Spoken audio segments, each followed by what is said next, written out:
आज का एपिसोड शुरू होता है एक मीटिंग सीन से। सुबह सुबह ही डीन हर्ट्स ने सब प्रोफेसर्स को एक साथ बुलाया था। मीटिंग में उनका पहला ही सेंटेंस था, स्टार लीग शुरू होने वाला है, तुम सबको तो पता ही होगा।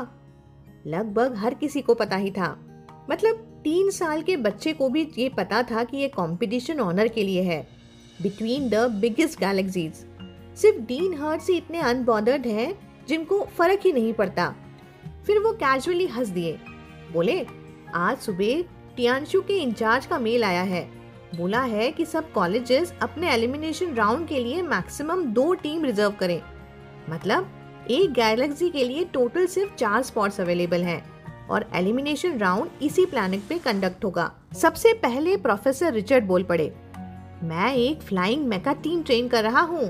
पिछली बार हार का बदला लेना है, इस बार फाइनल्स तक तो जाना ही है।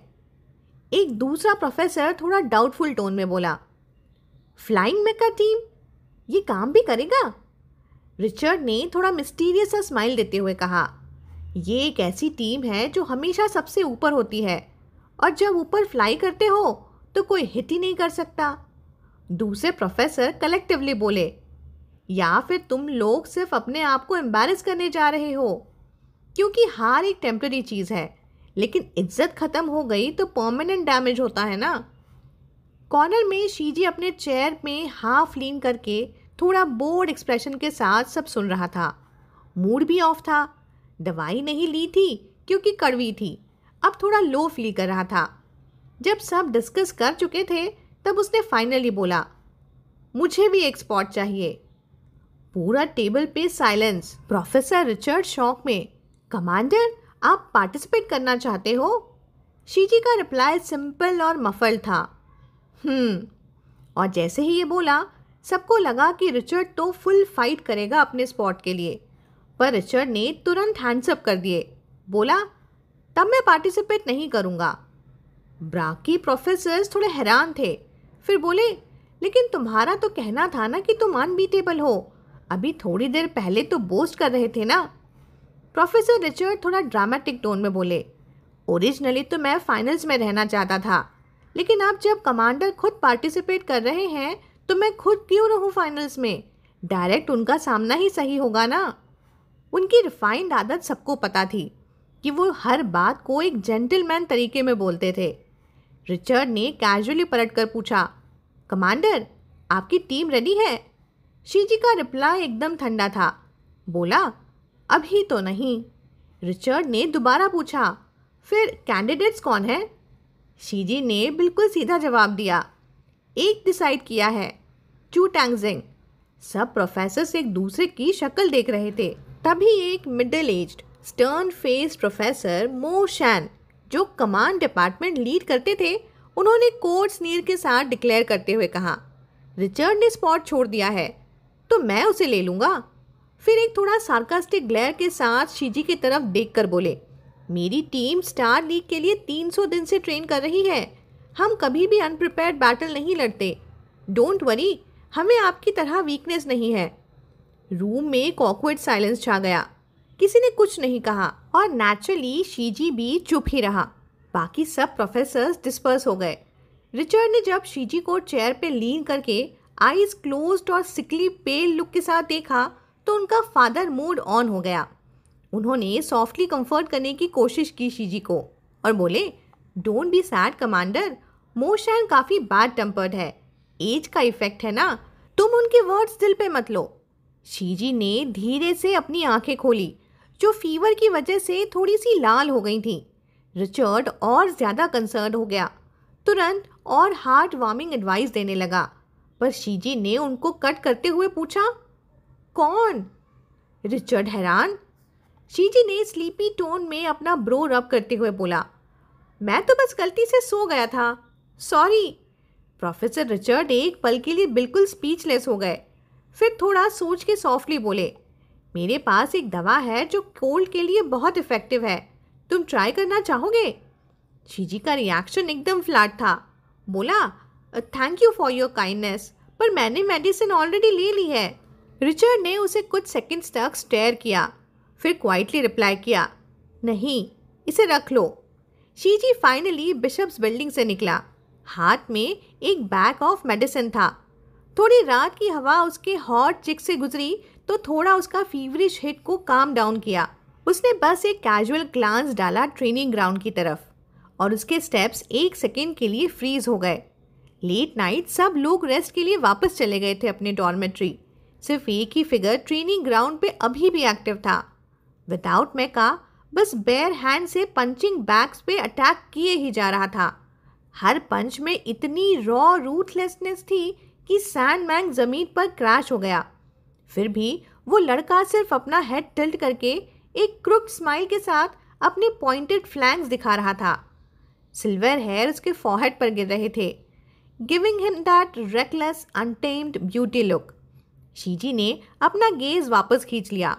कोल्ड स्नीर के साथ मटर करते हुए बोला, ही खुद सैंडबैग पे पंच करके खुद ही मजे ले रहा है। जब मीटिंग में रिचर्ड ने उससे कैजुअली पूछा था कि क्या सिर्फ एक ही मेंबर चूज किया है, तब से एक ही फिगर उसके दिमाग में बार बार फ्लैश हो रहा था और उसके कानों में अभी भी इको कर रहा था उसका वो कॉन्फिडेंट वॉइस, मैं तुम्हें हारने नहीं दूंगा कमांडर। विला की तरफ जाते हुए शीजी यही सोच रहा था, अगर मैं उसको डायरेक्टली बता दूं तो क्या ये उसके लिए ज़्यादा पैम्परिंग हो जाएगा। सीन शिफ्ट होता है अगले दिन इल्यूजन फॉरेस्ट में। फ्रेशमैन की नेक्स्ट असेसमेंट फिर से वही इल्यूजन फॉरेस्ट में होने वाली थी, लेकिन इस बार mission simple cross the jungle या फिर स्पीड में नहीं था। ऑब्जेक्टिव क्लियर था, प्रे के नंबर, यानी तुम कितने प्रे मारते हो। सब लोग ट्रेनिंग ग्राउंड में इकट्ठा हुए थे और रूल्स को ऑफिशियली अनाउंस करने का काम चू टैंगजिंग के हाथ में था। चू टैंगजिंग अनाउंस कर रहा था, हर एक स्टूडेंट को एक बी क्लास मेका मिलेगा। जो स्पेसिफाइड टाइम के अंदर सबसे ज़्यादा बीस्ट को हंट करेगा वही पहला नंबर लेगा। उसने थोड़ा पॉज किया और जब रिवॉर्ड लिस्ट पर नज़र गिरी तो उसकी आंखें ऑटोमेटिकली कमांडर की तरफ उठ गईं। लग रहा था जैसे कंफर्म करना चाह रहा हो कि क्या ये सब सच में अनाउंस कर दूं। शीजी की एक्सप्रेशन एकदम कंपोज थी, बस एक हल्की सी नॉट के साथ उसने इंडिकेट किया कि कंटिन्यू। चू टैंगजिन ने आगे अनाउंस किया, फर्स्ट प्राइज एक एस क्लास मेका और वो बंदा डायरेक्टली कमांडर्स टीम को रिप्रेजेंट करेगा, स्टार लीग के लिए कोटे का हकदार होगा। पूरा हॉल इरप्ट हो गया। एक्साइटमेंट एस क्लास मेका से भी ज़्यादा थी। इवन प्रोफेसर्स तक शॉक्ड हो गए थे। सारे प्रोफेसर्स आपस में खुसर पुसर कर रहे थे, फ्रेशमैन से ही चूज करेगा, क्या ये डिसीजन थोड़ा ज़्यादा बोल्ड नहीं है? मोशान का नेफ्यू भी तो फ्रेशमैन में है ना, अगर उसने जीत लिया तो? हाँ, और वो तो प्राइवेट ट्रेनिंग भी कर रहा है ना काफ़ी टाइम से। मतलब एकदम क्लियर था, ये डिसीजन सबको शेक कर रहा था। चू टैंगजिंग स्टेज से उतरकर डायरेक्टली कमांडर के पास आया, सिंसियरली बोला, कमांडर इस साल के फ्रेशमैन्स में टैलेंट काफ़ी स्ट्रॉन्ग है, क्या आप श्योर हो कि वो फर्स्ट प्लेस ले पाएगा? शीजी अभी भी कोल्ड की वजह से थोड़ा सिक था, 2-3 दिन से लो एनर्जी फील कर रहा था, पर उसकी आवाज़ अब भी एकदम स्टेडी थी। शीजी एकदम फ्लैट और काम टोन में बोला, अगर वो फर्स्ट प्लेस भी नहीं ले पाया तो तुम उसे अपना टीममेट एक्सेप्ट कर सकते हो। बस एक ही सेंटेंस ने चू टैंगजिंग को साइलेंट कर दिया था और उस वक्त उसके दिमाग में एक ही थॉट आया, इसका मतलब कमांडर ऑलरेडी डिसाइड कर चुके हैं कैंडिडेट का नाम। और जब उस कैंडिडेट का नाम रिवील हुआ, चू टैंगजिंग के ब्रोज ऑटोमेटिकली फ्रोन हो गए। शीजी की आवाज़ एकदम काम थी, जैसे वो एक सिंपल फैक्ट स्टेट कर रहा हो। बोला, उसके पास एक 3S मेका है। ये सुनकर चू टैंगजिंग लिटरल पॉज हो गया। 3S मेका? 3S मेका के नाम सुनते ही उसके दिमाग में एक ही थॉट घूम गया, ये तो नॉर्मल लोगों के पास की बात ही नहीं है। और फिर उसके अंदर का डाउट और ज़्यादा स्ट्रांग हुआ। शीजी ने बस एक सॉफ्ट कहा जैसे कंफर्म कर रहा हो, और फिर कैजुअली उस सिल्वर बालों वाले लड़के को रिमाइंड भी करा दिया वो 3S मेका स्ट्रीट पे दिखाने की आदत बंद करे। फनी बात यह थी कि वो रेबेलियस और ज़िद्दी सा लड़का भी इस केस में बहुत ओबीडियंट निकला, यानी वो मान गया था। चू टैंगजिंग फिर भी डिसबिलीफ में था, पर उसके पास आया कैसे 3S मेका, इतनी रेयर चीज़? लेकिन शीजी ने डायरेक्टली आंसर नहीं दिया कुछ, बस कामली बोला, ये इम्पोर्टेंट नहीं है, इम्पॉर्टेंट ये है कि वो उसे कंट्रोल कर पाता है। और ये सच में सबसे बड़ा पॉइंट था, क्योंकि चाहे कोई भी अल्फ़ा एस क्लास या 3S मेका पा ले, चलाना सबके बस की बात नहीं होती। ये एक डायरेक्ट प्रूफ था कि उस लड़के की मेंटल पावर एक एब्सोल्युटली पावरफुल लेवल पे है। और तभी शीजी के दिमाग में वो एक वॉइस घूम गई। आपने मुझे पहचाना नहीं कमांडर? उसकी लाइट कलर्ड आईज थोड़ी सी नैरो हो गई। क्या सच में वो लड़का उससे पहले कभी मिला था? पर चाहे कितनी भी कोशिश की, शीजी को कुछ भी रिकॉल नहीं हो पाया। बस एक ब्लर मेमोरी जैसा एज पे खड़ी थी। Scene before but where? तभी असेसमेंट की शुरुआत एक गन शॉट के साथ हो जाती है, और जैसे ही इको ख़त्म होती है, लू याओ सीधा जायशाओ के पास लैंड करता है और अपनी फिलहाल रिक्वेस्ट डाल देता है। बड़ी ही सीरियस टोन में वो बोला, डैड मत भूलना जो प्रॉमिस किया था। थोड़ा सा फ्लैशबैक लेते हैं डील के पहले। असेसमेंट के स्टार्ट होने के पहले ही लू याओ ने जायशाओ को एक कॉर्नर करके एक डील प्रपोज की थी कि भाई, मेरी फैमिली ने बोला है कि अगर मैं ये असेसमेंट में फर्स्ट आ गया तो मुझे 1 मिलियन स्टार पॉइंट्स मिलेंगे। तो हम दोनों मनी स्पिट करेंगे। तो मुझे हेल्प करो, 40-60 ओके, और वो एस क्लास मेका भी मैं तुझे दे दूंगा। जायशाओ ने आईब्रो रेज करके उसे स्कैन करते हुए कहा, अरे तू रिच सेकेंड जनरेशन है क्या? लू याओ ने इनोसेंट फेस बना के फिंगर्स पे कुछ काउंट किया, फिर बोला, सेकेंड जनरेशन तो नहीं, बस 17 रिचेस्ट मैन की लाइन से तो हूँ। फैमिली तो हमेशा से ही रिच रही है। जायशाओ सोच रहा था, ये बंदा तो फुल लैंडलॉर्ड का बेटा निकला। फिर सार्कास्टिक टोन में बोला, 17 जनरेशन से रिच हो तुम, तो फिर तुम्हारी आंटी कैफेटेरिया में खाना क्यों बनाती है? लू याओ एकदम पजल्ड एक्सप्रेशन के साथ बोला, अरे वो हैंडसम यंग बॉयज को देखने जाती है, नॉर्मली तो है ना। जायशाओ सोच रहा था, बस इस लड़के की प्रायोरिटीज अलग ही है, और शायद फैमिलीज की भी। सोचने के बाद जायशाओ ने डील एक्सेप्ट की, लेकिन एक ट्विस्ट के साथ। जायशाओ बोला, चल ऐसा करते हैं, 40-60 करते हैं, मैं लूँगा 60 और तू लेगा 40। लू याओ का फेस एकदम पेन फिल्ड। ओके, कुछ न होने से तो बेटर है कि कुछ तो मिल जाए। जायशाओ ने एक्सेल किया और उसे देखा जैसे डिसबिलीफ में हो। भाई, तुम्हारी फैमिली इतनी रिच है और तुमने अभी तक उसे बर्बाद नहीं किया, मुझे तो हैरानी होती है। लू याओ अपनी लैंडलॉर्ड स्टाइल इनोसेंट स्माइल के साथ बोला, हैं? असेसमेंट शुरू होने वाला था, सब कुछ तैयार था। लू याओ फुल कॉन्फिडेंस के साथ फर्स्ट प्लेस लेने का प्लान बना चुका था। तभी जायशाओ ने उसके सर पर एक प्यार भरा टैप दिया और बोला, माय डियर सन, अब अपना ख्याल खुद ही रखना, डैड को फर्स्ट प्लेस लेना है, तुम्हें संभालने का टाइम नहीं है। और बिना पलटे लॉन्ग लेग्स लेके जंगल के अंदर चला गया। लू याओ बेचारा शौक में पीछे से चिल्लाता ही रह गया, अरे तुम अपने वर्ड्स तोड़ रहे हो। वो तुरंत भागा और उसके बैग पे एंग्रीली फिंगर पॉइंट करके चिल्लाया, बी केयरफुल, मैं गुस्सा हो गया तो सच में गुस्सा हो जाऊंगा। My god, he is so cute. जायशाओ सिर्फ चकल करके अपना बी क्लास मेका एक्टिवेट करता है। ग्रे लाइट उसकी पूरी बॉडी को कवर कर लेती है और वो कैजुअली बोलता है, अगर मैं फर्स्ट प्लेस नहीं लाया तो लेक में जाके जंप करके सुसाइड कर लूँगा।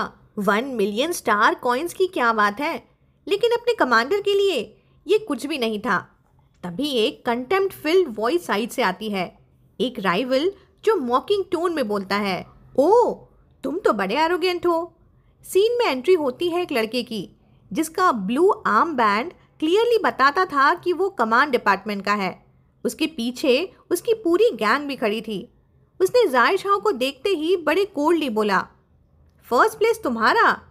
ओ प्लीज़, तुम्हें तो अभी ही लेक में जंप कर देना चाहिए, क्योंकि वो पोजीशन तो मेरी है।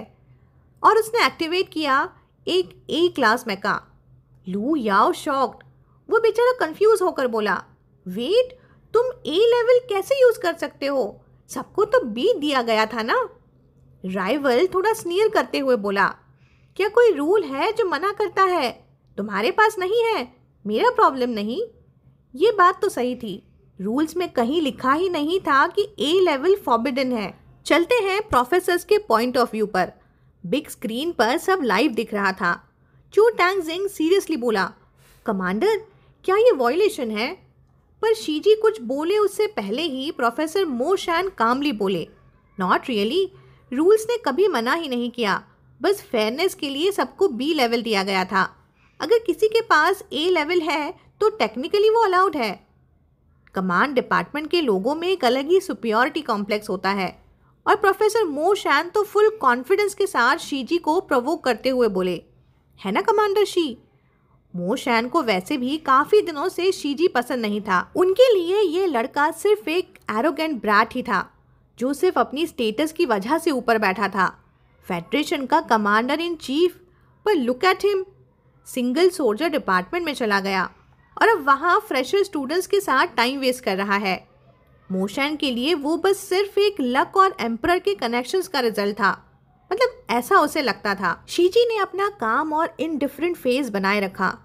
उसका वीक और सिकली सा लुक मो शैन को और ट्रिगर कर रहा था। रिचर्ड सोच रहा था, अब अगर शीजी थोड़ा भी सॉफ्ट पड़ गया तो मो शैन उस पर चढ़ जाएगा। लेकिन शीजी ने कैजुअली एक लाइन बोल दी जो पूरी हॉल में एक बॉम्ब की तरह गिरी, क्यों ना तुम सीधा यही बोल दो कि ये ए क्लास मेका तुमने अपने नेफ्यू को दिया है और तुम्हें अब ऐसा लगता है कि उसे रोकना पॉसिबल ही नहीं। साइलेंस। प्रोफेसर रिचर्ड अपनी इमेजिनरी दाढ़ी को हैंडल करते हुए बस यही सोच रहे थे। बहुत बढ़िया बोले बच्चे। मो शैन का चेहरा तुरंत ही लाल नीला हो गया। बोला, मैंने ऐसा तो कुछ नहीं कहा। फिर टॉपिक शिफ्ट करते हुए बोला, या फिर तुम्हें ये डर है कि अगर मो यान ने फर्स्ट प्लेस ले लिया तो वो तुम्हारी टीम ज्वाइन करने से इनकार कर देगा। शीजी ने बस अपनी मॉइस्ट थोड़ी रेड टिंटेड आईज ऊपर उठाई और बिल्कुल काम टोन में बोला, you worry too much professor. सिर्फ 4 शब्द, पर अंदर छुपी एरोगेंस और स्कार्किज्म ने मो शैन का मुंह ही बंद कर दिया। मो शैन गुस्सा दबा कर बोला, फाइन, देखते हैं क्या होता है। साइड पे खड़ा चू टैंगजिंग भी सॉफ्टली बोल पड़ा, कमांडर ये फेयर नहीं है। ए क्लास और बी क्लास में बहुत फ़र्क होता है। ए क्लास तो इजीली बी क्लास को क्रश कर देता है। शीजी ने बस कामली रिप्लाई किया, ट्रू, पर रूल्स में मना तो नहीं किया ना। पर अंदर ही अंदर उसके दिमाग में एक और थॉट था, that little dog already has a 3S मेका, बस शायद अभी उसे वो शो ऑफ नहीं करेगा। और वैसा ही हुआ भी जैसा उसने एक्सपेक्ट किया था। जायशाओ ने कामली सिर्फ अपना बी क्लास मेका ही एक्टिवेट किया था। इधर फॉरेस्ट में मोया ने जायशाओ की तरफ लेजीली एक ग्लांस मारा, जैसे वो बिल्कुल सीरियसली लेने लायक ही ना हो। जायशाओ ने बस इतना ही कहा, रियली, बस एक प्रॉब्लम है, कुंफू सिर्फ बातें करके ही नहीं जीता जाता। बात खत्म और बिना टाइम वेस्ट किए जायशाओ जंगल की तरफ निकल गया। शीजी उसे लाइव स्क्रीन पर देख रहा था। बोला, तुम ओबीडियंट होते हो तो अच्छे लगते हो।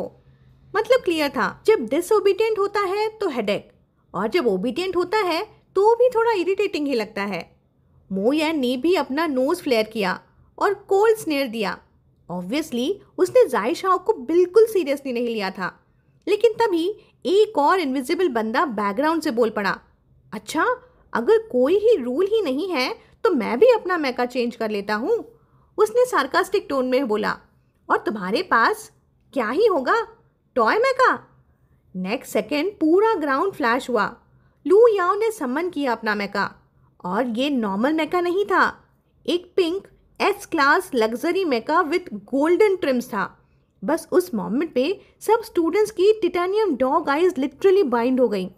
क्राउड एकदम शॉक्ड। व्हाट द हेल, लू याओ, तुम्हारे पास एस क्लास मेका है और तुम तो बिल्कुल इनोसेंट से एक्ट करते हो, ऑर्डिनरी स्टूडेंट जैसे। लू याओ ने अपने कॉकपिट के अंदर से एक रॉयल सा सल्यूट मारा और एक क्यूट स्माइल के साथ बोला, बस एक ऑर्डिनरी रिच मैन ही हूँ। प्रोजेक्शन रूम में पिन ड्रॉप साइलेंस था और सबसे पहले जिसको हंसी कंट्रोल नहीं हुई वो था चू टैंगजिन। उसके लिप्स से हल्की सी चकल निकल गई। प्रोफेसर मू शैन का चेहरा तो लिटरली हरा नीला ही हो गया था गुस्से से। और इसी बीच कमांडर शी ने हल्के से हंसते हुए कहा, ये इस बैच के फ्रेशमैन सच में हिडन टैलेंट से भरे हुए हैं। Scene cut. Mo Yan clearly upset था। उसके साइड किक्स तुरंत डैमेज कंट्रोल मोड में आ गए। बोले, ब्रदर यान रिलैक्स, हाँ वो एस क्लास है, लेकिन परफॉर्मेंस में तुम्हारे मेका के सामने कुछ भी नहीं है। दूसरा बोला, बिल्कुल, पहली नज़र में ही लग रहा था कि वो बस एक फ्लैशी शो पीस है, पूरे नाउ रिचे वाइब वाला। तुम्हारे प्रोफेसर मोशन के दिए हुए प्रो मका उसके सामने गोल्ड है। थोड़ा ज़्यादा फ्लैटरिंग था, लेकिन बाद में वेट भी था। मार्केट के फैंसी मेकास हमेशा एकेडमी के प्रोफेशनल मेकास के लेवल पे होते ही नहीं। और सच बोलूँ तो यू याओ ने अपना ज़्यादा एफर्ट अपीयरेंस में डाला था। रियल फाइट में आउटकम अभी अनसर्टेन था। मो यान का मूड थोड़ा बेटर हुआ, लेकिन अभी भी वो अंदर से बॉयल ही हो रहा था। उसने आंखें नैरो करके कोल्डली बोला, इन दोनों पे नज़र रखना। लैकीज भी तुरंत बोले, यस बॉस, ऐसा करते हैं, तुरंत एलिमिनेट करवा देते हैं। मो यान ने अपना हैंड रेस करके उनको स्टॉप किया और एक मैलिशियस सी स्माइल देते हुए बोला, नहीं नहीं, अभी नहीं, लास्ट के 10 मिनट में मूव करना। फिर उसने अपना एविल लिटिल प्लान रिवील करते हुए बताया, कमांडर शी को तो वो सिल्वर बालों वाला ब्रैड पे इंटरेस्ट है ना, तो उसे मेन मेहनत करने दो प्रे कलेक्ट करने की, और एंड में मैं उसे स्नैच कर लूँगा और फर्स्ट प्लेस खुद जीत लूँगा। और उसके बाद पब्लिक के सामने मैं कमांडर को ही रिजेक्ट कर दूँगा। 2 बर्ड्स 1 स्टोन। इमेजिनेशन में तो सब कुछ परफेक्ट लग रहा था, लेकिन रियलिटी बिल्कुल ब्लीक निकली। मो यान और उसके चमचे जंगल के आउटस्कर्ट्स में घूम रहे थे, लेकिन एक भी प्रे उनकी नज़र में नहीं आ रहा था। मो यान ने गुस्से से ऑलमोस्ट हंसी निकाल दी। बोला, अरे ये क्या बकवास है, इतने सेफ जोन में एक भी प्रे नहीं, ये सब गए कहाँ? उसके फॉलोअर को भी समझ नहीं आया। बेचारा डर कर बोला, हाँ, एक हैन। मो यान ने आंख टेढ़ी करके रिप्लाई मारा, तो मैं अभी एक मुर्गा बन जाऊं क्या? एग्जाम का आधा टाइम निकल गया था और प्रे 0। फ्रस्ट्रेटेड मो यान ने एक सॉलिड किक मारा अपने एक फॉलोअर के बट पे और चिल्लाया, चल जा, ढूंढ प्रे अभी के अभी।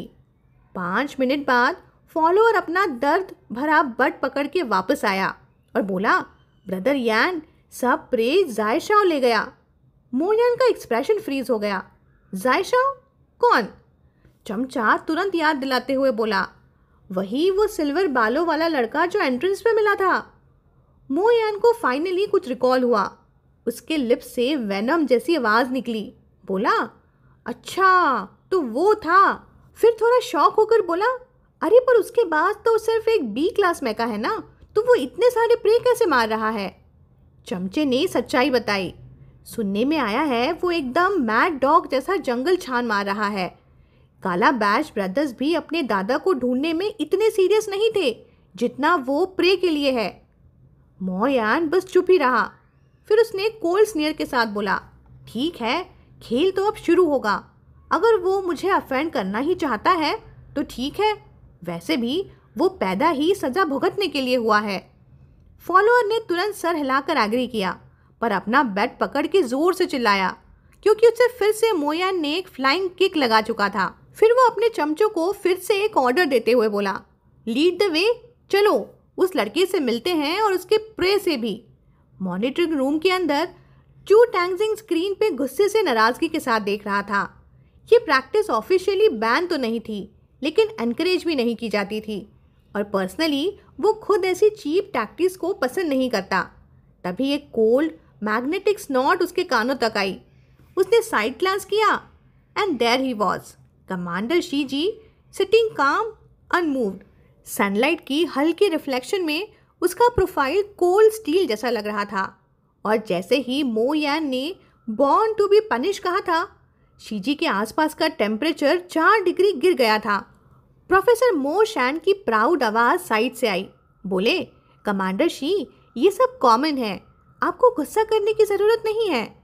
रूम एकदम हैवी साइलेंस में डूब गया। मो शैन फिर हाफ स्माइल के साथ बोला, कमांड डिपार्टमेंट के जीनियसेस के कंपैरिजन में सोल्जर्स तो सिर्फ एक ग्रुप है जिसमें बस ब्रूट फोर्स है।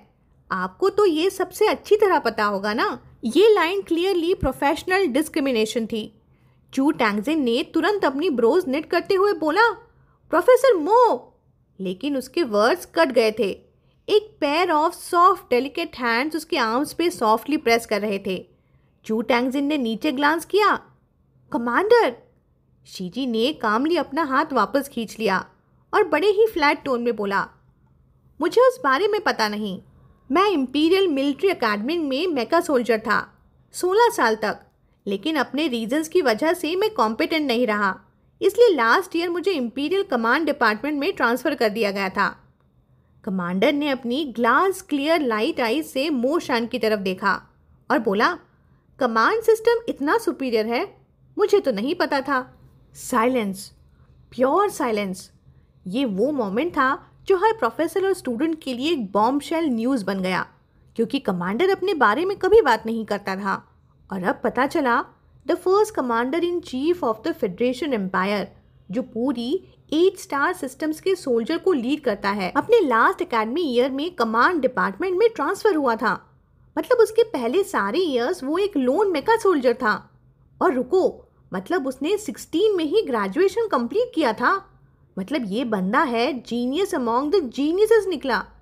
प्रोफेसर मू शैन का फेस का कलर लिटरली वाइट से पेल हो गया, और चू टैंगजिंग के लिए ये एक रेयर मोमेंट था जब वो शॉक में था।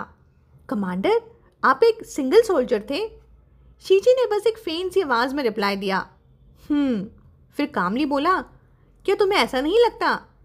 चू टैंगजिंग हेसिटेंट था, पर सच ये था कि उसको भी इमेजिन करना मुश्किल हो रहा था कि एक कोल्ड नोबल ओरा वाला कमांडर कभी एक फ्रंट लाइन सोल्जर रहा होगा, किल करते हुए डिसाइसिवली, एक स्ट्राइक एक ब्लो।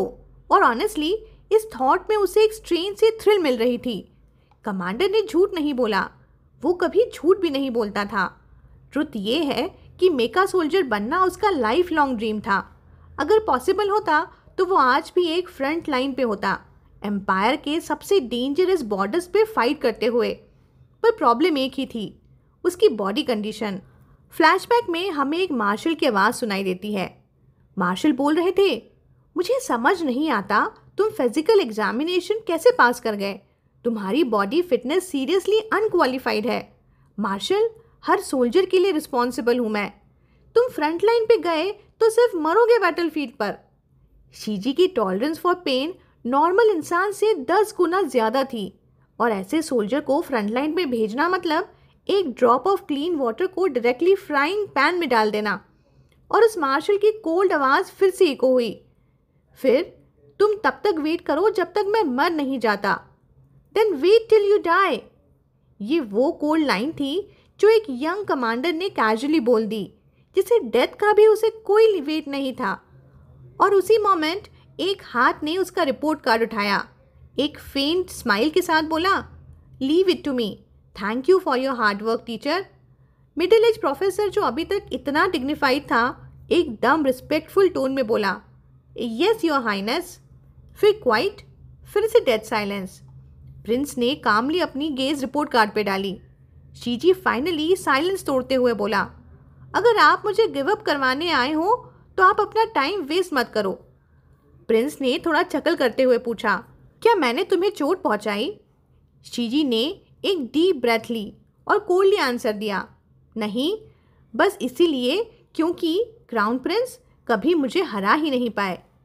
सार्कज़म और वार्निंग दोनों उसकी आंखों में दिख रही थी। क्राउन प्रिंस ने बस एक हेल्पलेस स्माइल दिया और कहा, ओके ओके, मुझे एनिमी मत समझो। मार्शल शी, बस एक काम करो, ट्रांसफ़र हो जाओ दूसरे डिपार्टमेंट में। और उस इमैच्योर और कमांडिंग वॉइस में वही फैमिलियर अथॉरिटी सुनाई दी जो कल ही उसने सुना था, शीजी कम बैक। कुछ लोगों का एरोगेंस ना उनके खून में होता है, वो समझते हैं कि पूरा वर्ल्ड को वो कंट्रोल कर लेंगे, और ऑनेस्टली इट्स रिडिक्यूलस। सीन वापस जंगल पर शिफ्ट होता है। जंगल के बीच एक लेजी मैग्नेटिक वॉइस घूम रही थी, अरे भाई, ब्रॉड डे लाइट में लोगों को लूट रहे हो क्या? सेंसिटिव और क्यूट एनिमल्स को भी नहीं छोड़ रहे तुम लोग तो। सबका गेज ऑटोमेटिकली गया टूवर्ड्स एक बी क्लास मेगा जो प्रे से लोडेड कार जैसा बना दिखाई दे रहा था, और सामने खड़ा था जाय शाओ, सिल्वर बालों वाला लड़का, tilted neck, peach blossom eyes में डेंजरस स्माइल। मोयन ने थूक फेंका और बोला, hand over the prey, kneel down और अपोलोजाइज, नहीं तो मैं तुम्हें जिंदा नहीं छोड़ूंगा। जाय शाओ ने लेजीली अपने लिप्स कर्ल किए और थोड़ा सार्कास्टिक होते हुए बोला, अच्छा, कितना स्कैरी लग रहा है। फिर उसने कैजुअली अपना मेका ग्राउंड पे रखा और अपनी स्लेंडर नेक को थोड़ा टिल्ट करके बोला, बुरा तो बस एक ही है कि मैं भी अभी तक हारा ही नहीं। जंगल की दूसरे साइड पर लू याओ अपने सेक्सी एस क्लास मेका को ऑपरेट कर रहा था और फाइनली उसने अपना तीसरा प्रे हंट कर लिया था। एक्साइटेड टोन में बोला, बस एक और बड़ा स्टेप फर्स्ट प्लेस की तरफ। उसके दिमाग में तो सेलिब्रेशन का ढोल ही बज रहा था। तभी एक बंदा उसके साइड से भागते हुए निकला, गाली देते हुए। शिट, इतना टाइम हो गया और मैंने सिर्फ 4 प्रे पकड़े हैं, सब गया सब गया। लू याओ हैरान। वो बंदा फिर हफिंग पफिंग बोलता रहा, सुना है जायशाओ ऑलरेडी 32 प्रे हंट कर चुका है। क्या इंसान इतना कर सकता है, या फिर उसने प्रे को सड्यूस कर लिया? Lu Yao death pan, what the hell? दाओ शाओ, अपना भोला भाला दोस्त 32 प्रे सड्यूस करके अपने 2 भाइयों को एक भी शेयर नहीं किया। ये दोस्ती तो आज खत्म ही समझो। और उस बंदे ने होपलेसली बोला, क्या फ़ायदा, मोयान कमांड डिपार्टमेंट से ऑलरेडी लूटने आ रहा है। हम जितना भी हंट करें सब उसके लिए फ्री गिफ्ट बन जाएगा। लेकिन उनकी बात भी पूरी नहीं हुई थी कि एक फ्लैश ऑफ पिंक वहाँ से गुजरा और साथ में लू याओ की गुस्से भरी आवाज़ घूमी, किस बास्टर्ड ने मेरे भाई का प्रे चुरा लिया, पूछा भी नहीं मुझसे। सब लोग शॉक में उसके डिसअपियरिंग बैग को देखते रह गए। ये एस क्लास में का है? अरे तभी तो 3 ब्रे ले पाया होगा ना। लू याओ ने अंदर ही अंदर इस बात को इंसल्ट समझा। बस अब बदला लेना ही होगा। अपनी ग्रीफ को स्ट्रेंथ में कन्वर्ट करते हुए वो अपने भाई के रिवेंज के लिए निकला ही था कि तभी एक वॉइस उसके कानों पे पड़ी। वो दौड़ता हुआ उस तरफ भागा, गुड ब्रो, मैं आ गया तुम्हें बचाने। कि तभी एक सेक्सी सा वॉइस उसके कान में घुमा, oh my God brother, are you okay?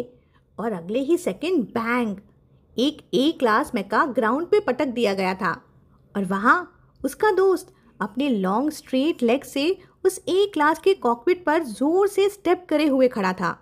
जायशाओ का डेलिकेट और अनरूली फेस टेंशन से भर गया। वो मोयांग की तरफ देख के बोला, तुम भी ना बिना सोचे समझे बस रेकलेक्ट तरीके से मुझे रश करते हो। अगर मैं गलती से स्लिप करके ग्राउंड पे अटक जाता तो? फिर उसने अपने फुट से और फोर्स लगाया और जिस ए क्लास मेका पे वो खड़ा था उसका मेटल फ्रेम क्रैक करते हुए धीरे धीरे सॉफ्ट सॉइल में धंसने लगा। जायशाओ ने इनोसेंट स्माइल के साथ अपने ब्रोज रेज करते हुए बोला, तुमने ही तो बोला था ना। लू याओ साइड पे फेस पाम कर रहा था, डेड पैन टोन में बोला, भाई दुनिया का सबसे सिंपल इंसान अगर कोई है तो वो तुम ही हो। तभी मो यान ने अपने मेका कैबिन से गुस्से में गरज कर बोला, जायशाओ तुमने हिम्मत कैसे की मुझे स्टेप करने की? जायशाओ ने ब्लिंक करते हुए इनोसेंट सा फेस बनाया और बोला, अरे मैंने कब स्टेप किया? और फिर उसने अपने पैर थोड़े से ऊपर उठाए और अगले ही सेकंड बैंग, एक और हार्ड स्टॉम्प। मेका के जॉइंट्स क्रैकल करने लगे। देखा, मैं तो बस तुम्हें पुल आउट करने के लिए हेल्प ही कर रहा हूँ। सराउंडिंग स्टूडेंट्स की सांस अटक गई। कोई आवाज़ निकालने की हिम्मत नहीं कर रहा था। एक ने विस्पर किया, ये ए क्लास मेका है, रिपेयर कॉस्ट ही मोयान का खून चूस लेगी। दूसरा बोला, रिपेयर करवा ले तो सही, खुद ही तो इतना प्राउड था। जब सब बी क्लास यूज़ कर रहे थे ये ए क्लास लेके आया था। ये फेयर कैसा है? फिर एक स्टूडेंट ने पॉइंट किया, अरे उधर देखो, एक एस क्लास भी है। सबकी नज़र तुरंत लू याओ पे टिक गई। पुअर गाय पैनिक में आया। उसने एक्सपेक्ट ही नहीं किया था कि उसका पिंक मेका इतना अटेंशन खींच लेगा। वो स्टैमर कर बोला, बस 3 प्रे ही तो लिए थे, वो रहने दो उसके पास। लेकिन क्राउड ने उसे साइड आए देते हुए उसको प्लेजेंट इन फीनिक्स फेदर्स जैसी इंसल्ट कर दी। बोले, बस पैसा है तो दिखावा कर रहा है। और तभी मो यान की फ्यूरियस गरज फिर से घूमी, जायशाओ क्या तुझे पता है मेरे अंकल कौन है? जायशाओ ने बड़े कोल्ड टोन में जवाब दिया, मुझे नहीं पता। मो यान ने जमीन पर अटके हुए अपने ए क्लास मेका से गरज के बोला, मेरे अंकल एकेडमी के कमांड डिपार्टमेंट का प्रोफेसर मो शैन है। अगर तुमने मुझे छोड़ा नहीं तो वो तुझे भी नहीं छोड़ेगा। जायशाओ ने उसकी मिजरेबल हालत पे एक फेंट स्नीर दिया और फिर फ्लैट टोन में बोला, ओह मैं तो डर गया। फिर कैजुअली काउंटर क्वेश्चन पूछा, और तुम्हें पता है मेरे अंकल कौन है? मो यान तुरंत अनईजी हो गया। उसके मन में डर आया, क्या इस लड़के का बैकग्राउंड उससे और भी ज़्यादा पावरफुल है? उसने कॉन्शियस वॉइस में पूछा, कौन? जायशाओ ने लिप्स कर्ल किए, बोला, बस मजाक कर रहा था, मेरे कोई अंकल नहीं है। और फिर स्ट्रेट उसके मेका के हेड पर पैट करते हुए बोला, नाम याद रखना, जाय शाओ। और हाँ, मैं तुम्हारा बाप हूँ। ऑडियंस में डेड साइलेंट। ये प्रोवोकिंग वर्ड सुन के मोयान का दिमाग फट गया। वो कैबिन के अंदर स्ट्रगल कर रहा था। गुस्से में चीखता हुआ बोला, मार के दिखा मुझे, एग्जाम खत्म होते ही मैं तुझे चीर के रख दूंगा। क्राउड के स्टूडेंट स्पीचलेस रह गए। सोचा था मोयान एक टॉप कमांड स्टूडेंट है, पर रियलिटी में तो एक बच्चे जैसा टैंट्रम मार रहा था। और तभी सिल्वर बालों वाले लड़के ने लिप्स पर एक कोल्ड चकल निकाला। वो धीरे से बोला, मैं तुझे ऑलरेडी फेस दे चुका हूँ, अब बस भी कर।